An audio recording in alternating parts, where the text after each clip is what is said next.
welcome to Healthy AF, live, large, and in charge, Cory and Dave. Dave, what's going on?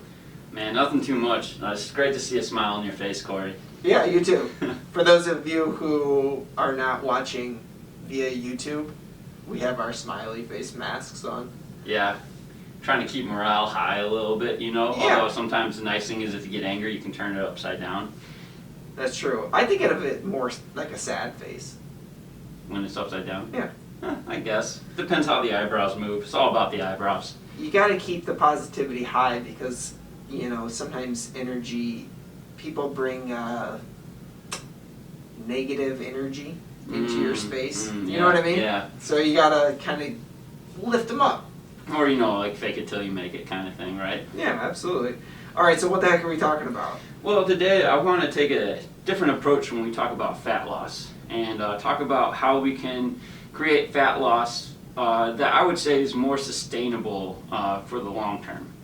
And so a lot of times, you know, people will talk about the caloric equation. I think that is very true. Calories in versus calories out. If you burn more calories than you consume, you're probably setting yourself up for a good trajectory regarding weight loss. However, that's more of a nutrition side approach, and I'll let our nutritionist Lydia talk more about that. I want to look at it from more of a training approach, and how do we address fat loss from a training approach.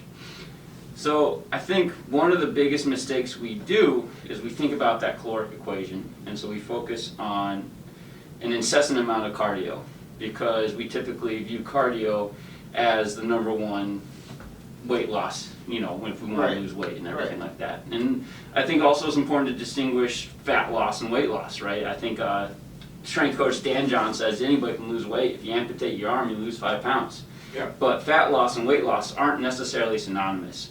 And so one thing to think about is your resting metabolic rate and what is happening when you're at rest. And that is where building muscle can sometimes be the superior tool of training for when it comes to long-term sustainable fat loss. Yeah, I like that, and you know, it's funny. Weight loss, right? You can cut your arm off, you can cut your leg off, you can, you know, go on an all-water diet for a couple days. Like, you can lose weight, right? But how do you make it sustainable? Yeah. You know, or I guess you can get a fresh haircut or something. It's true. You know, right? get the buzz like I do. But I know one thing I wanted to point out that you mentioned that really stuck out to me is, like, even with like our fitness apps or Apple Watch or heart rate monitors, some of the messaging that gets reinforced is cardio helps exert more energy or burn more calories, because a lot of these apps are tracking heart rate, right? And you're able to get your heart rate high when you're doing cardio, and then it's kind of like this rote caloric equation where people then think like, oh yeah, like I did all this extra activity, and a lot of times you don't get as much credit for things like weightlifting that might not register as high of a heart rate. And so I think it's another thing that's kind of reinforced maybe this, I don't know how to explain it, but maybe just oversimplified model. I think that's what you were alluding to, of like this caloric equation. Like, it's a little bit more than that. Yeah, I agree. And I think, you know, like, don't get me wrong, and I'm not saying don't do cardio. I do think that can help with weight loss, but what we neglect is the impact that building muscle and having muscle has on our long-term sustainable success. Right. And so I think that's the key, is like there's so many times where we try to lose weight fast, but we don't stick with it long-term. And so a lot of times you know, through the research and everything, I've been learning that building muscle actually can be an effective tool for that long-term success, because the more muscle you have, the higher your resting metabolic rate will be. So the more calories you're actually burning at rest just to maintain that muscle mass. And then along with that too, the more muscle you have, the more you can get away with eating crap. Yeah, it's kind of a benefit, right? Like, I think a lot of times people look at individuals who have a lot of muscle and they think, oh, they must eat really clean, and it's like, oh, maybe that's not necessarily true, because it's basically, if I like the analogy of like a campfire, right? I think about that because we've been doing a lot of campfires because there's nothing else to do right now with COVID. You gotta sit outside around a fire, 6 feet apart, blah, blah, blah, you know what I mean? But like, I think about it, it's like you're putting this if you've got a really hot fire, and let's equate that to a lot of muscle, right? You can throw all sorts of stuff on there, and it just burns up like crazy. Yeah. Versus if you don't have that base of hot coals, or in other words, you don't have a lot of muscle, it takes a lot more for your body to, be able to work that off. Absolutely, and don't get us wrong, the caveat, we're not saying that just because you have a lot of muscle you can get away with eating like crap. Right. Like you should still try to eat clean, but there is a lot of benefits to building muscle, and I think a lot of times people shy away, and we've talked about this before, from building muscle because they think that it's going to make them look all big and bulky. And I think it really does depend in many ways. This is a huge rabbit trail we can go down that we're not going to go down today, but I mean, it depends on your set and reps that you're using to build muscle. It depends on what kind of muscular fibers you're trying to focus on. Are you going for, to use science words, are you going for metabolic stress? Or are you going for hypertrophy? There's so many different variables at play. But suffice to say, like, if you really want to have some fat loss and you really want to see good fat loss, you really should think about maybe taking somewhat of a bodybuilder approach to your training. Yeah. And the other thing I'll add is, when people lose fat, a lot of times the big complaint I hear is like the flabby skin or something, the skin that's hanging, loose skin or anything like that. And building muscle will help mitigate. Yeah, fill out those spaces, right? Yeah, exactly. And that's like, we talked a little bit in the past about like moving heavy weight to get stronger.